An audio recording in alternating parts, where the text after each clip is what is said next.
Welcome back. Up first on our show for today, we have important information about your health, specifically those who suffer from non-small cell lung cancer. Biomarker testing can make a huge difference within diagnosis and treatment and outcomes. Recently had interesting conversation about this. Let's take a look. Lung cancer is the leading cause of cancer death in the United States. For those grappling with one particular form of cancer, specifically KRAS G12C, mutated non-small cell lung cancer, despite decades of scientific research, no targeted treatment options have existed until now. And knowing what's called your biomarker status, in this case, your KRAS G12C status, could unlock the door to a newly approved targeted treatment. Joining us live to explain the critical importance of comprehensive biomarker testing at diagnosis of advanced NSCLC and how the results can help guide personalized treatment is medical oncologist and hematologist Dr. David Waterhouse. Dr. Waterhouse has partnered with Amgen, who brings us this program today. Thanks for joining us. Oh, thank you very much for having me. I appreciate the opportunity. So let's start with, what is this particular form of lung cancer and how common is it? So the type of lung cancer we're talking about is termed non-small cell lung cancer, and sadly, it's very common. This year alone, nearly 240,000 Americans are going to be diagnosed with lung cancer, and a majority of them, more than 50%, will have this specific type of cancer, non-small cell. And even among that group of patients, a majority of those will have advanced disease. What exactly is KRAS G12C? Sure. The KRAS protein is a protein that we've known about for nearly 40 years, and it helps regulate cell growth normally. When there is a mutation in that protein, in this case, the G12C mutation, it can lead to malignant type behavior, the growth, uncontrolled growth of the cell. And that's why it's so important. It's found in 1 in 8 patients with non-small cell lung cancer. How can a lung cancer patient find out their KRAS G12C status? In other words, how do they know if they have this particular mutated gene? Well, they definitely want to work with their healthcare provider on this. It is recommended that all patients who are going to receive treatment for their advanced cancer have such what we call biomarker testing. Biomarkers are mutations that can be seen in nearly half of the patients, and that are these mutations are actionable. In other words, the FDA has approved drugs for the treatment, with KRAS being one of the most common.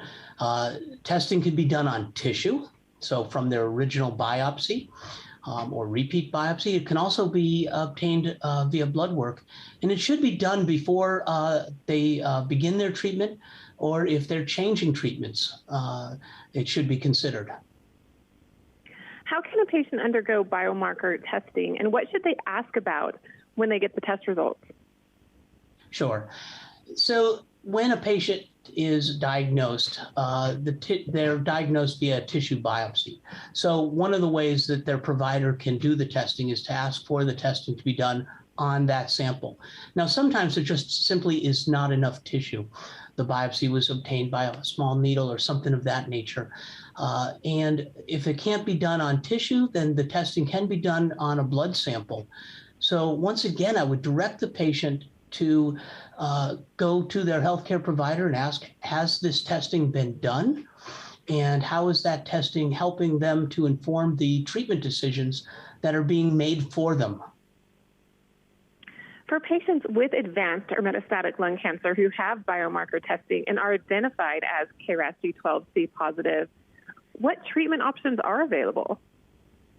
Sure. So the KRAS mutation, as I said before, we've known that the KRAS protein was an important protein for over 40 years. But despite understanding that mutations could lead to malignant behavior, this mutation was thought to be undruggable. Now, for the first time, the FDA has approved a drug called Lumakras for the treatment of patients with this very specific G12C mutation. And Lumakras is a once-a-day oral drug that can be used to target this specifically. It's intended for those patients who have received a first-line treatment and either couldn't tolerate it or progressed on that treatment. And this drug is now available. So they really want to be able to go to their provider, find out if the testing has been done, and are they, in fact, possibly one of those 1 in 8 who could benefit from this brand new treatment. And why is this new treatment so significant? Well, it's very significant. You know, even though it's 1 in 8, it's 1 in 8 of a big number. So there are a lot of patients out there right now who could benefit from this new treatment, but they're not going to get the benefit if they weren't tested. And this is probably one of the biggest barriers to getting the right drug to the right patient at the right time. So biomarker testing, the testing on the tissue or blood, becomes an integral part of their care. It should be done prior to initiating their first treatment. It can be considered also prior to subsequent treatment lines in those patients. And where can people get more information on KRAS G12C and biomarker testing? Sure. There's a lot of information out there. I would encourage a patient always to begin with their healthcare provider, who can help put their testing in context with their cancer. There's also information on the web, www.lumacras.com, LUMAKRAS, www.lumacras.com. The Amgen website can also direct them. Well, thank you so much, Dr. Waterhouse. I really appreciate your time today in explaining KRAS G12C, treatment options, testing, and so much more. Thank you so much.